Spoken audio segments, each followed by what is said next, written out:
Clipping de notícias.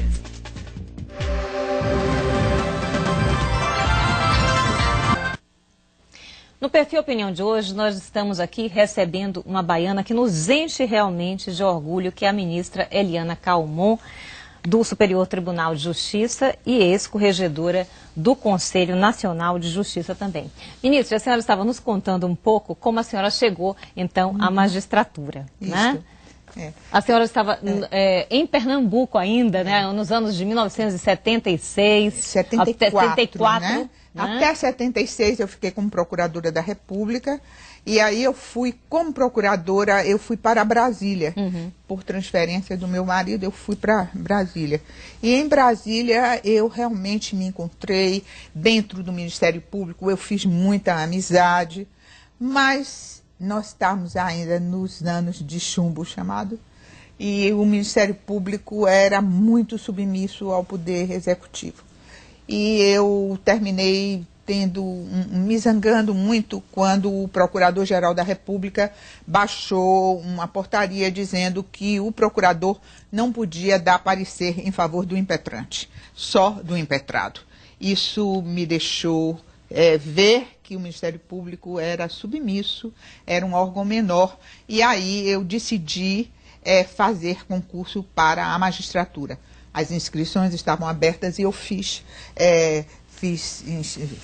passei no concurso de juiz federal e, em passando, houve a oportunidade do meu retorno à Bahia. Eu achava a coisa mais difícil do mundo eu chegar a um tribunal superior. Por quê, ministra? Chegar a um tribunal superior é só por escolha. Até então, eles nunca tinham votado em nenhuma mulher, sequer para figurar na lista. Nunca, nenhuma mulher chegou lá. E eu sei, por experiência própria, que, de um modo geral, a primeira mulher que sai quebrando os tabus não é uma mulher que tem o meu perfil, de personalidade forte, que seja atrevida, que seja rebelde. Sempre é uma mulher mais acessível, porque essas mulheres são colocadas, como quem diz, resolvemos o problema. Querem uma mulher? Vamos colocar uma mulher. Mas uma mulher que não incomoda, uma mulher boba, que não incomode, né? Então, eu não tinha realmente esse perfil. De forma que eu não acreditava que fosse eu.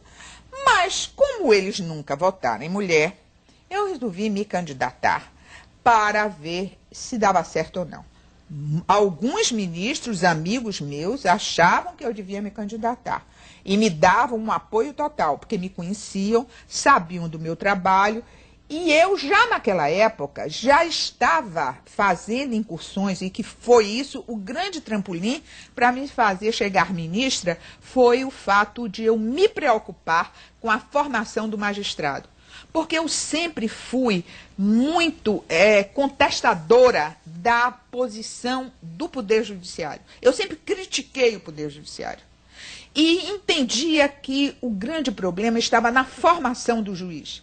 E por isso eu investia nesse problema de formação, de escola, de juiz, e criei dentro do Tribunal da Primeira Região a Escola de Magistratura, né? Com muita contestação, tanto que eu não chamei de escola, eu chamei núcleo de preparação e aperfeiçoamento de magistrados. Por que eu chamei de núcleo? Se eu chamasse de escola, eu não criava. Então, eu usei um pouco de artifício e consegui criar este núcleo. E isso me aproximou muito do ministro Salvio de Figueiredo, que era ministro do STJ e era presidente da Escola Nacional, que era uma associação, né? Não era oficializada, mas era uma associação de magistrados e que tinha uma escola. E ele ficou encantado com o meu trabalho.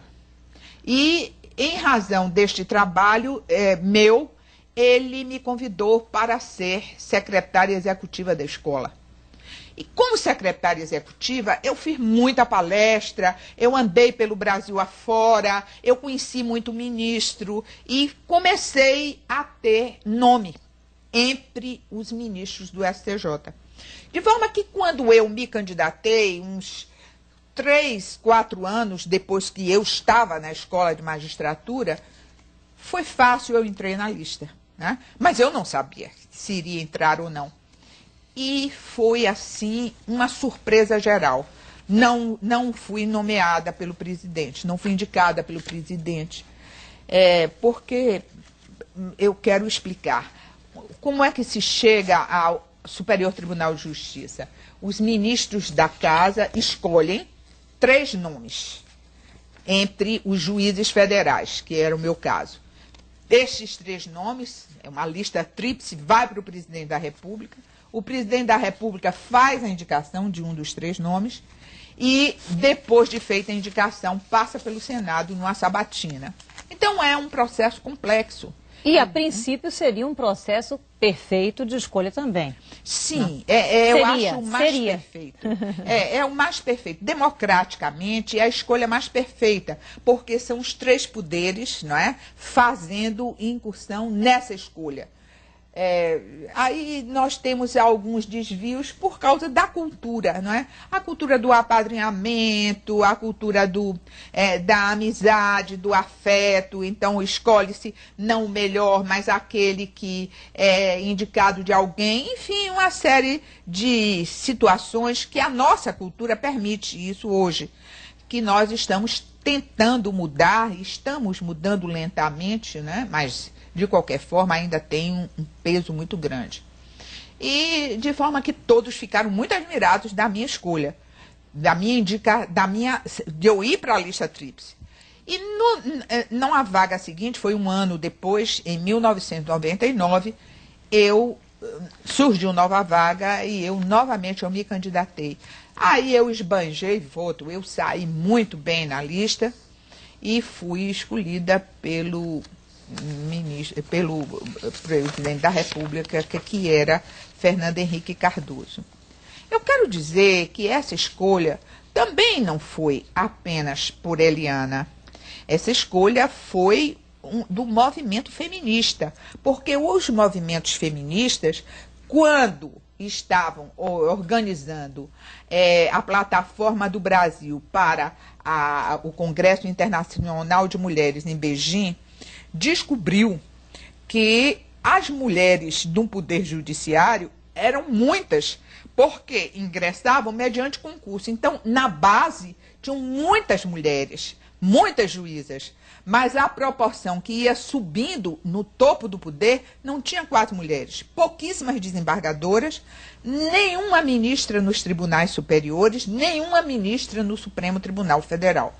E aí foi assinado, quase que com uma exigência do movimento feminista, foram ao presidente da República e assinaram uma carta de intenções, onde o Fernando Henrique Cardoso, então presidente, se comprometeu a colocar mulher no poder, no topo. Isso valeu porque em 1999 ele fez a minha indicação para o STJ e um ano depois ele indicou a ministra Ellen Grace para o Supremo Tribunal Federal. Na realidade, é alguma coisa que nos preocupa muito. A lei é uma lei fantástica, é uma lei bastante adiantada, a Lei Maria da Penha. Ela veio para suprir uma lacuna na sociedade brasileira, que ainda é uma sociedade muito machista, com muita violência, né? E não se pense que a violência é apenas de mulheres de nível da classe D e da classe C. Nós temos registros de mulheres, inclusive de classe média, até de classe alta, que sofrem muitas violências. E violências, às vezes, que não podem ser constatadas por exame de corpo de delito. Porque quando toma um soco e quando quebra um braço, pelo menos pode diagnosticar isto dentro de um corpo de delito. São as mulheres que as ofensas são ofensas da alma, né? Uhum. Desqualificações que sofrem dioturnamente e que aquilo vai matando a autoestima, vai matando a alma da mulher e que não podem ser retratadas através de um corpo de delito. Então, nós temos essa realidade. Então, essa lei, ela veio para suprir essa grande lacuna. Foi muito questionada, está sendo muito questionada. A justiça, em princípio, não entendeu a lei, tanto que o meu tribunal mesmo tinha decisões extremamente desvantajosas para com a mulher, entendendo, por exemplo, que precisava, quando o inquérito fosse para a justiça, a mulher tinha de novamente, para o inquérito e para a justiça, precisava a mulher renovar a ideia de que ela queria que aquele agressor fosse punido. E nós sabíamos perfeitamente que no momento que a mulher sofre agressão, um vizinho denuncia ou um parente denuncia e que a autoridade policial lavra a ocorrência, aquela ocorrência precisa ir para a justiça inquestionavelmente, como dizia a lei. A Lei Maria da Penha diz isso. A autoridade policial não pode arquivar esse processo. Tem de ir, mesmo que seja leve as lesões corporais, precisa ir para a justiça e a mulher só pode desistir na presença do promotor, do juiz, com o advogado presente. Aí que ela pode desistir. Se ela não desiste, o processo continua. Ou seja, esta é uma questão de Estado mesmo. Muito. É uma questão de Estado, é uma questão de política pública para as mulheres. E hoje o Supremo Tribunal Federal colocou uma par de cal dizendo o seguinte: não, a Lei Maria da Penha não é uma lei que discrimine homem ou mulher, não. Ela vem em prol da sociedade, em prol do equilíbrio social e ela precisa, sim, ser realizada. Ministro, a gente vai fazer um pequeno intervalo e a gente volta daqui a pouquinho. No Perfil Opinião de hoje, nós estamos tendo aqui a honra e o prazer de receber a ministra Eliana Calmon, do Superior Tribunal de Justiça. E ela está aqui nos contando um pouco a respeito da vida dela e algumas opiniões. A gente acabou de falar a respeito da Lei Maria da Penha, mas vamos entrar em outros assuntos também. Ministra, a senhora está vindo aqui a Salvador, né? Porque lhe foi concedida também uma medalha do Mérito Virgílio Damásio pela Fundação Baiana para Desenvolvimento da Ciência, né? Isto é mais mais um reconhecimento do trabalho que a senhora tem desenvolvido para nós, brasileiros também, indignada com muitas coisas que a gente já não aguenta mais, a exemplo de corrupção no país e outros assuntos também. E isso, de alguma forma, veio à tona, né, e essa visibilidade, todo esse reconhecimento público, quando a senhora assumiu como Corregedora Nacional do CNJ. Como nós falamos aqui, a senhora abalou as estruturas do judiciário e, de alguma forma, veio a satisfazer essa expectativa, né, do brasileiro pela ética, pela verdade, pela justiça, realmente, dentro do que ela representa. O que representa para a senhora, né, esse reconhecimento público, essa visibilidade que saiu do Brasil e alcançou também o exterior? Em princípio, eu fiquei assustada com a visibilidade que eu comecei a ter a partir dessa minha atuação, né? Porque eu fiz na Corregedoria o que eu sempre falei e o que eu sempre fiz dentro do Poder Judiciário. Só que na Corregedoria com mais intensidade, porque aí eu tinha para a atuação o Brasil inteiro, o Poder Judiciário inteiro, para fazer as correções devidas. E também a visibilidade veio a partir do momento em que eu comecei a sofrer retaliações dentro da carreira. Ou seja, parece até que as corregedorias, de um modo geral, são feitas para figurarem no papel. Quando o corregedor começa a atuar, ele começa a incomodar. E foi isso que aconteceu, né? Quando eu comecei a atuar e cumprir o meu dever, e eu estava ali apenas cumprindo o meu dever, eu comecei a sofrer uma série de retaliações e de confrontações. As associações começaram a combater a minha fala. E eu, então, adquiri, eu comecei a falar para a imprensa o que é que eu estava fazendo, até como uma defesa. Eu não sou midiática, mas eu precisava dizer o que é que eu estava fazendo e por que eu estava sendo confrontada. A partir daí, a opinião pública se posicionou. Pois é. E a senhora, a gente pode aproveitar e falar também a respeito dessa necessidade, dessa transparência, da lei da transparência, né?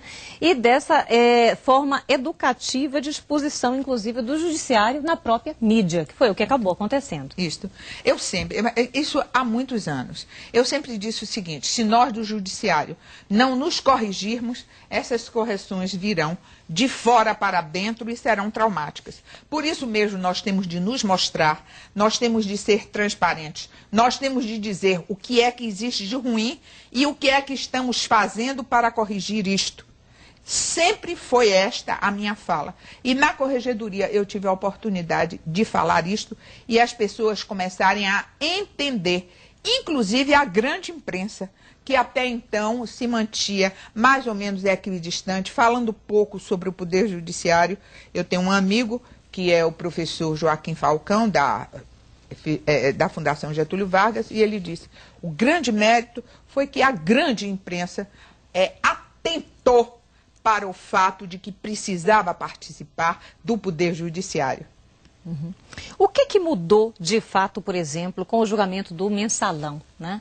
Ele é, como se diz em inglês, um turning point, ou seja, um momento realmente de mudança, de reviravolta total, um marco, nós podemos considerar assim, da mudança no judiciário também? Foi uma quebra de paradigma. Por que a quebra de paradigma?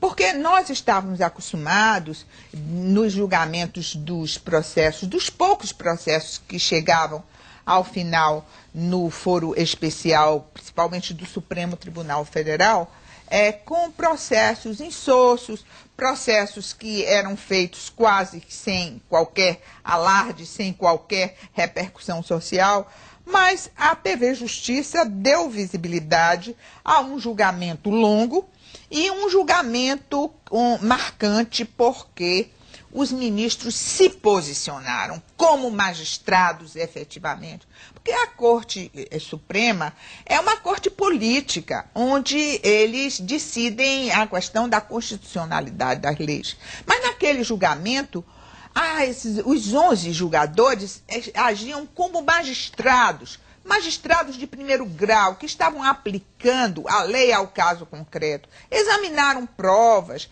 deixaram isso delineado, e isso deu uma satisfação tão grande aos magistrados que eles começaram a falar uma linguagem mais solta, menos hermética, que todo mundo começou a entender. E a nação brasileira começou a acompanhar aquele julgamento. Isso é importante, eu acho importante. Despertou. O Poder Judiciário surge como um poder interessante para o povo brasileiro a partir do julgamento do Mensalão. As pessoas acompanharam esse julgamento como quem acompanha novela, indo para casa mais cedo para ligar a televisão e ver o julgamento. E de todas as classes sociais. E de todas as classes sociais. Todos sabiam opinar sobre o Mensalão. Hoje, todos os ministros do Supremo Tribunal Federal são conhecidos do mais humilde trabalhador brasileiro ao bidoutor. Né? Por quê? Por causa do Mensalão. Então, aquele julgamento foi uma quebra de paradigma. Ministra, eu vou passar aqui algumas perguntas que chegaram através do site. Né? Cara ministra Eliana Calmon, em todos os setores e instâncias da justiça brasileira se verifica uma complacência com os atos de governo violadores do princípio constitucional da acessibilidade aos cargos, empregos e funções públicas. A gestação das mudanças nessa postura é lenta e às vezes demora décadas. Considerando que o Instituto do Concurso Público é altamente moralizador para a administração e democratiza a ocupação de espaços no poder pela via do mérito, não deveria o Poder Judiciário, em seus atos de gestão, banir inteiramente os cargos sem concursos e suprimir as terceirizações em suas atividades fim? A complacência a que me referi, ele diz, não estaria influenciada pela forma de administrar como ocorre no TJ Bahia, em que campeia a terceirização e outras formas de contratação irregular? É o Dr. Valdir Santos, advogado da União e presidente do Tribunal de Ética da OAB, aqui da Bahia. Na realidade, tem acontecido isso. Nós hoje temos regra constitucional exigindo o concurso público para todas as situações e isso está sendo burlado até certo ponto pela terceirização. E terceirizações incompreensíveis. Eu acho que a terceirização é uma necessidade em algumas situações, né? Eu vou dar um exemplo. Na Justiça Federal. Na Justiça Federal, todos os cargos do mais alto, que era o de juiz, até o mais baixo, que era serventuário, servir cafezinho, etc., eram todos mediante concurso. O que é que estava acontecendo? As pessoas, para ingressar no serviço público, nós tínhamos pessoas, por exemplo, de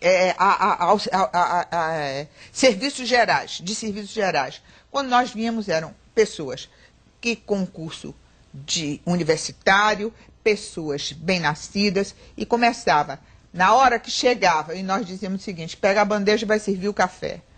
Começava a chorar, não queria servir o café, eu não vim aqui para isso, mas são serviços gerais. E aí começavam os pedidos políticos. Não, porque é filha de fulano, de cicrano, beltrano, e aí começavam os desvios na carreira.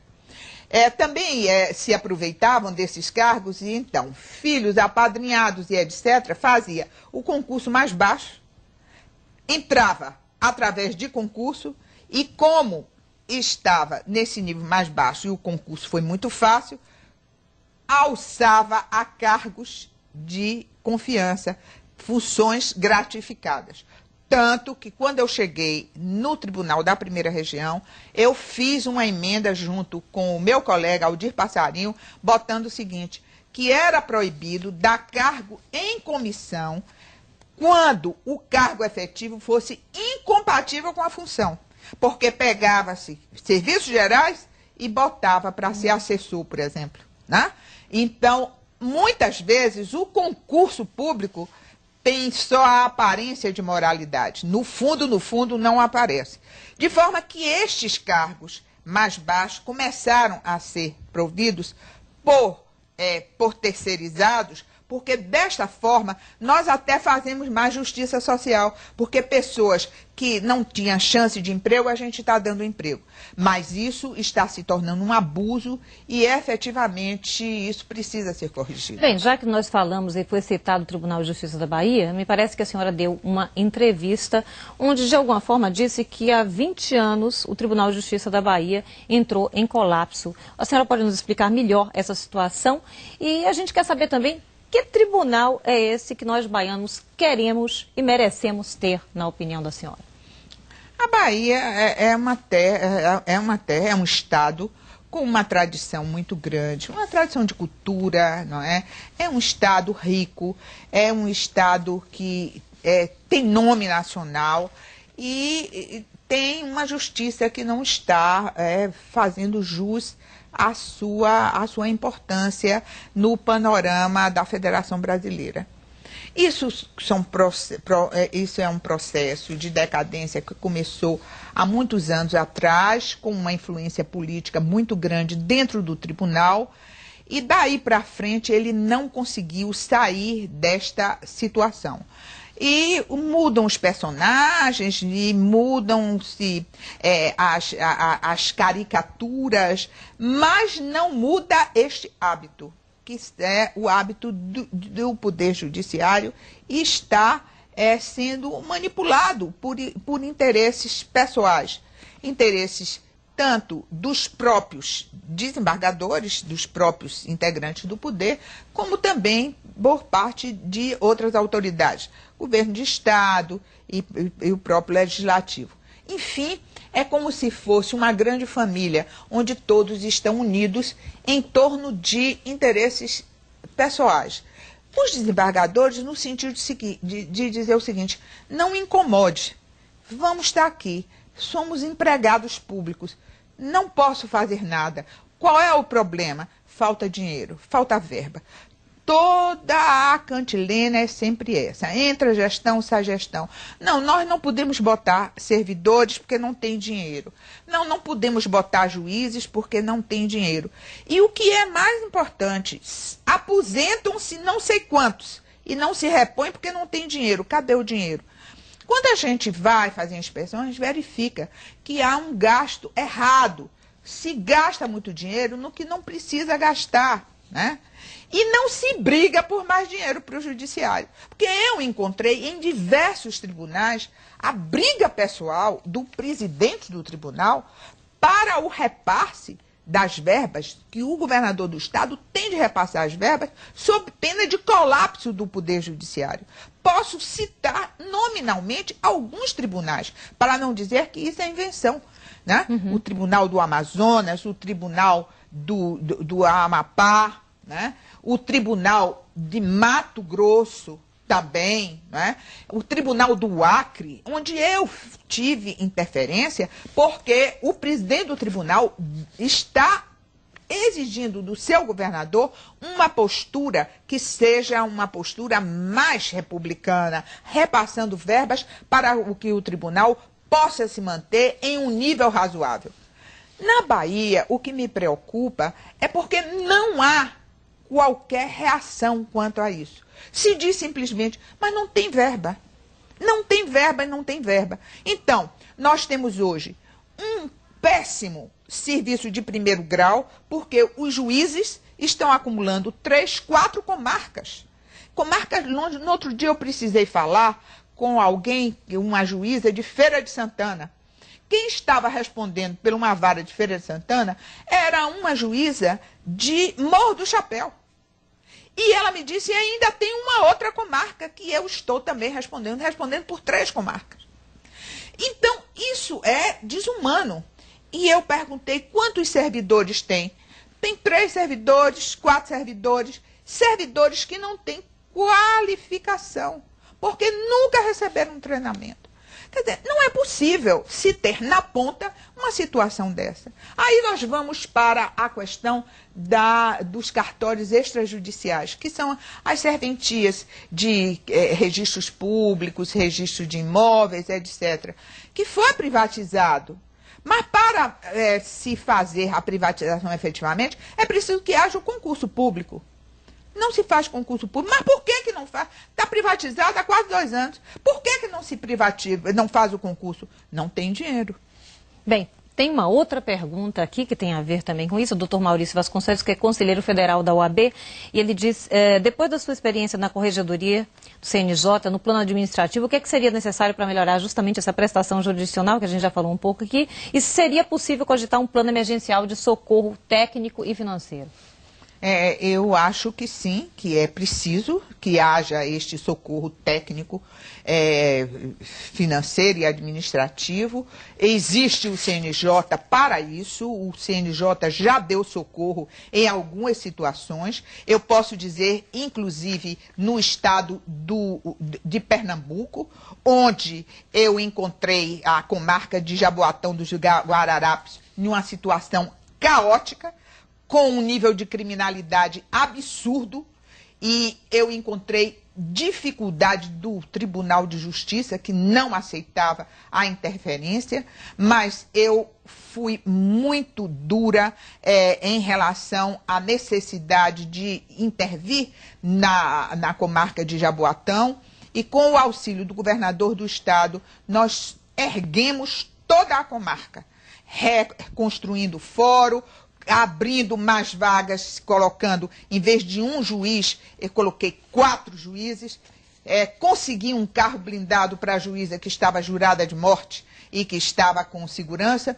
Enfim, isto tudo só desperta quando existe a disposição política de resolver.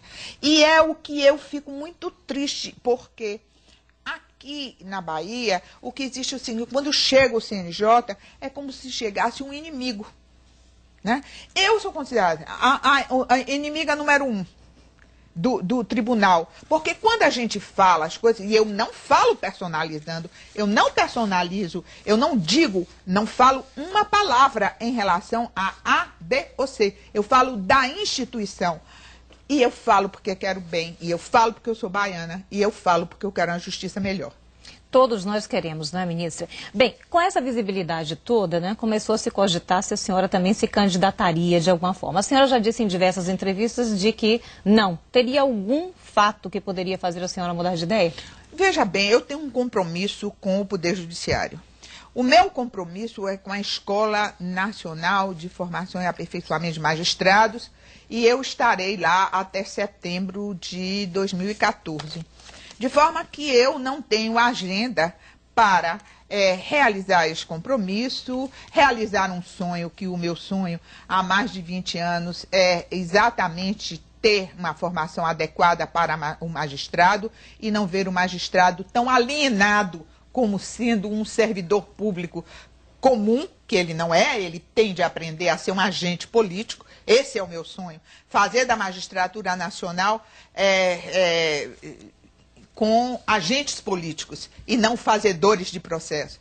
E esta ambição política, ela vem contrário a tudo isso que eu tenho na cabeça, que eu tenho como sonho e como meta.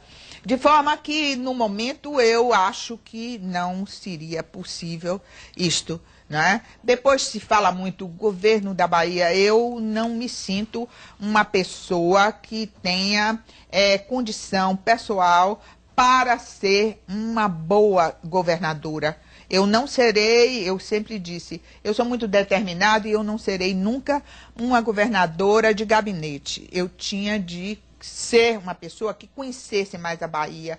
Eu preciso conhecer mais a situação econômica, geopolítica da Bahia, para, a partir daí, ter as prioridades para traçar uma plataforma. Ok, nós estamos aqui encerrando, né, o nosso programa. Chegaram várias perguntas aqui, mas infelizmente o tempo não dá para que a gente passe. Podemos passar para a assessoria da senhora, né? E somente para terminar, que justiça nós vamos ter no século XXI? Nós teremos uma justiça bem mais enxuta, onde os grandes problemas que chegarão à justiça são os problemas o confronto dos cidadãos com o Estado, e teremos uma grande margem de justiça, de conciliação e justiça arbitral. O Poder Judiciário ele vai ter de se remodelar para encolher, não ficar do tamanho gigante que está, para nós começarmos a pegar essas demandas de massa e colocar dentro do Poder Judiciário que fica na ponta, que são os juizados especiais que precisam crescer em estrutura. Não adianta botar juiz se o juiz não tem base física e não tem o respaldo de um cartório bem organizado para fazer funcionar.